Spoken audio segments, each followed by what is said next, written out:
to Worcester, as we say, Worcester. And if you're not from here, it's Worcester.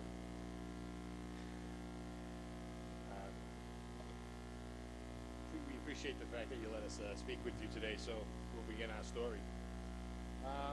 In May of 2013, I was diagnosed with a rare blood disorder known as myelofibrosis.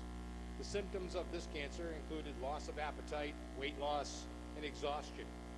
At the time of my diagnosis, I learned that the only cure for this was a stem cell transplant. I had no idea what that was, but it really didn't sound good. I also learned that there was a new drug available to ease the symptoms until a stem cell match could be found. The problem was that I had to be approved for the drug, and that was going to take a while. As the days passed, I was failing rapidly. There were days that I couldn't get out of bed. I couldn't walk from one room to another in my house without taking a break. And needless to say, I missed a lot of school. I'm one of those guys who really doesn't get sick. Calling in goes against my grain. I kind of figured that if they're going to pay me to teach for 180 days, the least I can do is show up. People started to notice that I wasn't right.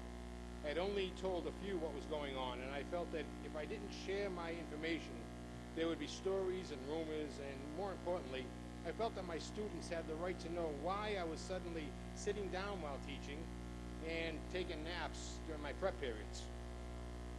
I'd like to point out that my boss at the time, Bill Mahoney, and the superintendent of schools, Roy Belson, were and continue to be very supportive. I decided to tell them why I was taking so much time off. I asked Bill, and he allowed me to tell my story at the end of a staff meeting in June. And I did. I didn't want people to think that I was dying, because I did not really look that well. The next day, after I told the teachers, I told my students.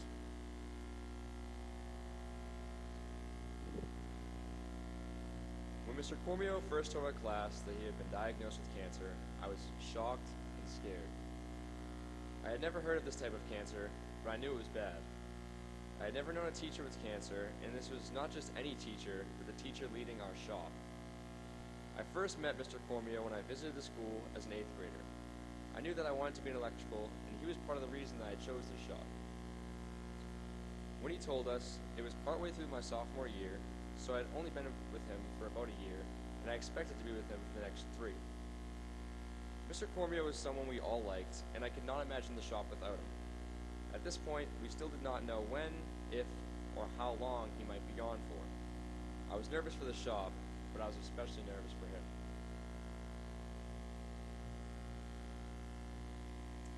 By August, the combination of the medication and bi-weekly blood infusions were keeping me mobile.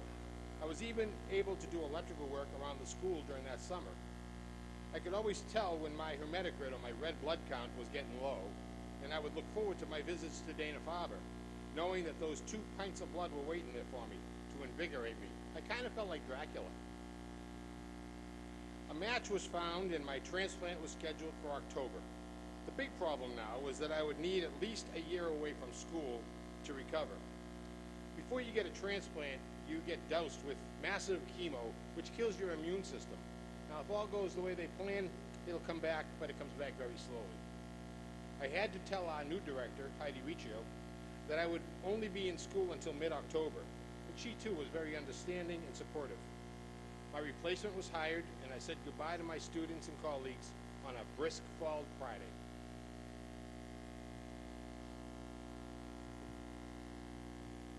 All of the students in the shop had talked about this day for quite a while. It was hard to imagine that he was really going. We all liked our new teacher, Mr. Burns, and he quickly got up to speed on the workings of our shop, but it was still not the same. For me, it was hard to get used to walking through that door every morning and not see Mr. Cormio sitting at the desk in the front of the room, staring you down even if you were a minute late, and I missed his perfect one-liners that always kept us in check.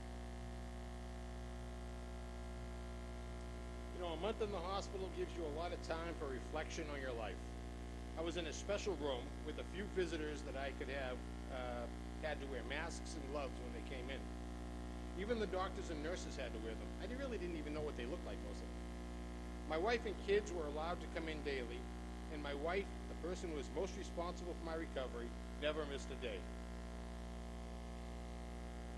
My children were all there the night that I got the stem cells, and we were together to watch the Red Sox win the World Series. In fact, even the nurses came into my room and we watched it together. It was pretty neat.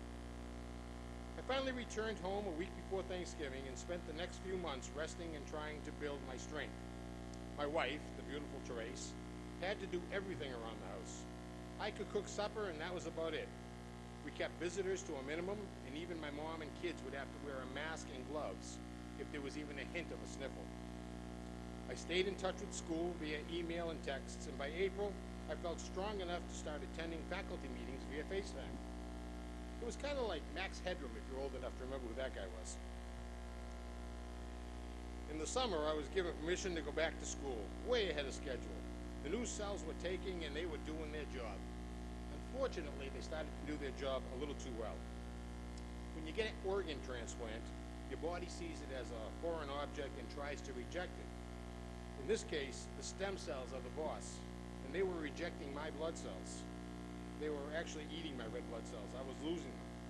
They were being destroyed by the new stem cells. As a result, my liver was failing, and I was turning a very uncomplimentary shade of yellow. The doctor ordered an infusion of a drug called Rituxan. This drug was used to tell those stem cells to leave my healthy ones alone. This, coupled with the giant doses of prednisone, once again saved my life. However, it put my return to school on hold. It takes a long time to be weaned off of 150 milligrams of prednisone. And since it's an immune suppressive drug, school was no place for me, nor was any other public place. Virtually, I was in isolation again.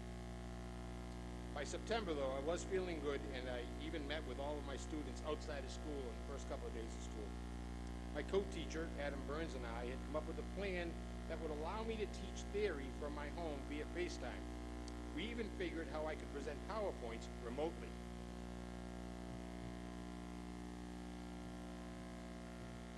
I remember the first time I saw Mr. Cormio's face on the Android tablet that Mr. Burns had placed in the front of the classroom. We were all happy to see him for the first time in about 8 months. He looked and sounded great, so it seemed weird that he could not just come back to the school and start teaching again. While it was pretty cool that this technology could bring Mr. Cormio into our classroom, it was far from perfect. No matter where we placed the tablet, he was only able to see about half of the classroom, and the glare from it made it really hard for us to see him and him to see us. Mr. Burns was constantly having to turn the tablet to adjust the view, which seemed to defeat the purpose of having Mr. Cormio assist Mr. Burns. After one of the sessions, Mr. Burns came up to me and asked, "Do you think you could work with a new robotics engineering shop to make something to hold the tablet and allow us to remotely control it?" I'm not sure why he asked me, but I said, "Sure, I'll start thinking of some ideas." So by the next day, I could not get the idea of my head. So I brought it up with him again, and he said he would contact with Mr. Christy, who was the new robotics and engineering teacher.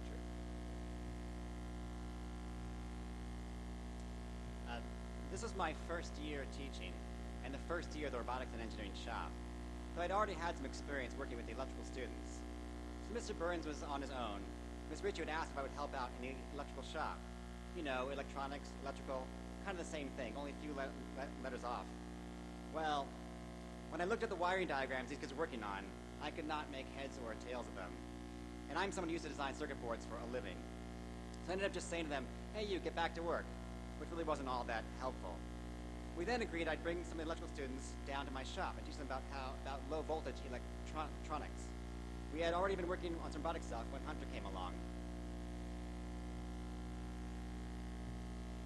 Our initial plan was just to build a simple bracket out of metal to hold the tablet and attach this bracket to a motor at its base. The motor would need to have gear reduction so it did not move too quickly and make Mr. Cormio feel like his head was spinning, literally. This kind of work was all pretty new to me. The only technical thing I'd ever done before this was build my computer with the help of my cousin, so this all seemed like a pretty daunting task, but I was excited about the work. Mr. Christy had some metal brackets and plates from a company called Gears, so it was not hard to put together the basic platform. Once I got this built and attached the motors, Mr. Christy showed me how to write the code to control the direction and speed of the motor holding the tablet. At first, we were just controlling the tablet from a computer, but this was awkward, so we agreed that remote control would definitely be better. Mr. Christie had one of those big old remote control boxes, like the ones you would see controlling a toy plane or car in the 90s. Again, he showed me how to connect the radio control receiver and write the software necessary to control the motors.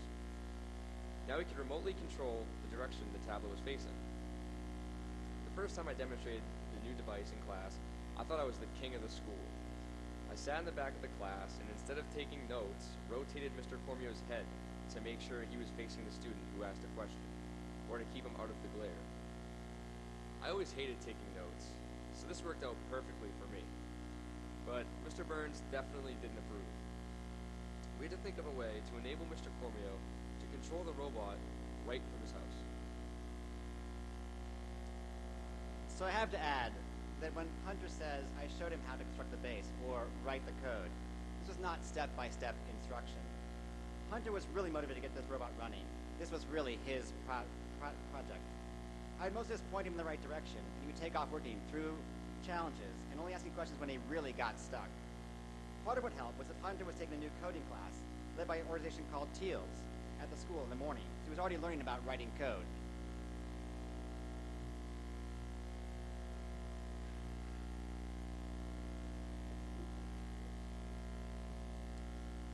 Getting the robot to work for Mr. Cormio's home posed a number of challenges.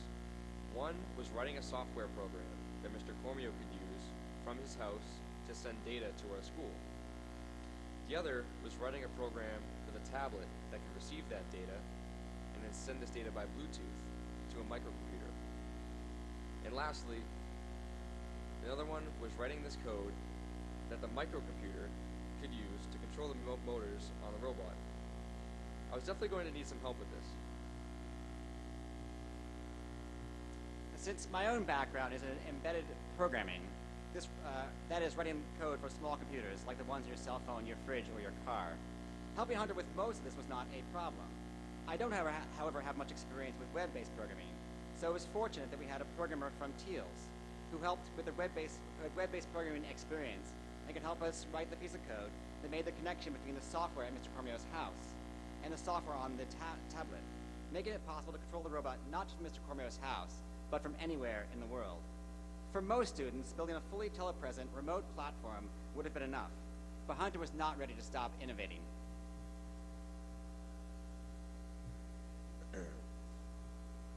Since Mr. Christie had a mobile robot platform in the shop, I thought, why not place the rotating tablet on the robot platform so Mr. Cormio could actually drive himself around the school. Since we already had most of the parts in place, we only had to extend the functionality of the device. I remember the first time I drove the robot down the hall in school. I was sitting at a computer in Mr. Christie's classroom. At this point, the tablet could rotate, but was placed at the base of the robot. So here was this disembodied image of my head, about 8 inches off the ground, driving down the hallway. But the kids totally flipped out. They started shouting, "Is that Hunter? Oh my God!" They're going crazy. It was awesome. I could see them and even turn to face them and talk to them. It was pretty cool. The word quickly got around about my project in the school. As a final step, we decided that we needed to make it so that Mr. Cormio was not moving around a few inches off the ground looking up at everyone. Mr. Cormio is a big guy, and looking down on him on the floor just didn't seem right. So, we asked the students in our metal fabrication shop to create an extension that would allow us to move the tablet to a much higher position. Now we were basically done.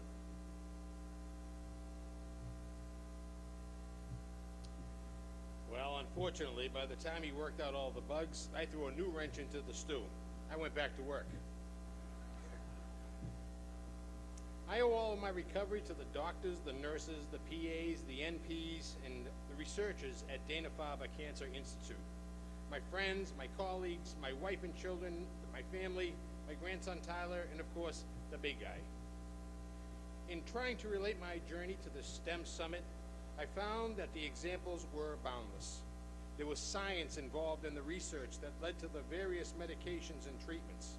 There was math, and that was used the day that I received that Rituxan infusion. The nurse actually had to weigh me and calculate the proper dosage. Too little would have been useless, too much could have been fatal. There was engineering and technology that Hunter had to use to get the robot to operate, and that still boggles my mind. And I'll be forever grateful for what he did for me.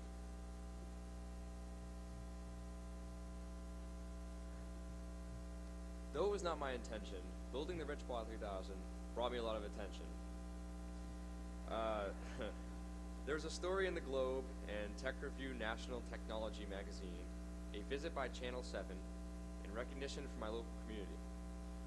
But the most exciting attention came from iRobot, who after seeing a story about the RichBot, called the school and invited me and the students from our engineering shop to come visit.